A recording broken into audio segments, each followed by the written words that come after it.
Hi, I'm Jen Hausauer-Klepitz, coming to you from the Playhouse for Medicine Hat Musical Theater. And with me today is James Will, one of the stars of the brand new show, The Drowsy Chaperone. Hi, James. Hi. James, can you tell me a little bit about your character? Okay, sure. My character is known as Man in Chair, which is interesting when you explain to people what your character name is, and he has no name.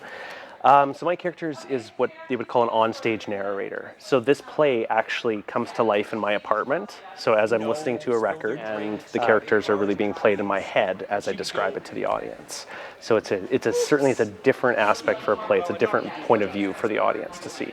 So do the actors know you're there, or is it really just in your head? The actors themselves don't know that I'm here. I can see the actors and I can see their movements and mimic their movements and things like that, but they don't actually know I'm there. So it makes it interesting to have a character that can move in and out of a scene that I'm essentially invisible to them as they're only in my mind. Right, exactly. And this play is really heavily dance, and this is really exciting for you because this is your first endeavor with Medicine Hat Musical Theater. How's it been? That's right. Yeah, it is. It's interesting. I've learned a lot, and I'm still learning a lot along the way. Probably the biggest surprise for me, and if you're sitting in the audience looking at the stage thinking, how do you learn all these lines, or how do you learn all this before you go put a production on?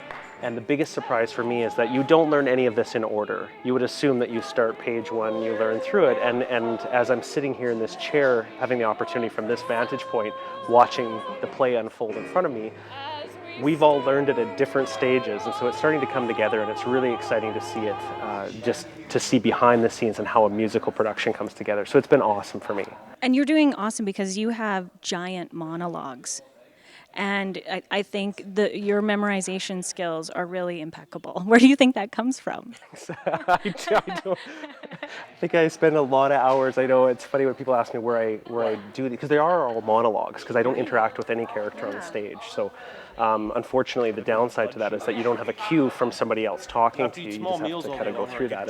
And I spend a lot lot of my evenings either on the couch or on the treadmill reading my lines and just reading them. So I don't think there's any trick. I don't know. I'm sure there's a better way to do it, but I've just read through it about 150 times, I think. So because this is your first endeavor, will there be more? Will you come back? Because you're certainly a delight to watch during rehearsal. Oh, thanks. Yeah, I've really enjoyed it, and I have to say that there's not a day that I don't look forward to coming to rehearsal, and just having an opportunity to work with such a great crew and cast, and it's just as much fun as this play is to watch. We're having as much fun putting it together, and every time we do a rehearsal, I have to say that we sit there and we laugh, and I mean, you've seen it, right? Yeah. So it's as fun for us to put on as it will be for the audience, and I would say that, if you haven't heard of the play before, I mean, I didn't know a whole lot about it before I came and auditioned for it, and it's a surprise, and it's a really great show. The Drowsy Chaperone performances are on April 22nd, 23rd, 28th, 29th, and 30th, with an April 24th matinee. For more information, go to mhmtheater.com or call Della at 403-502-3477.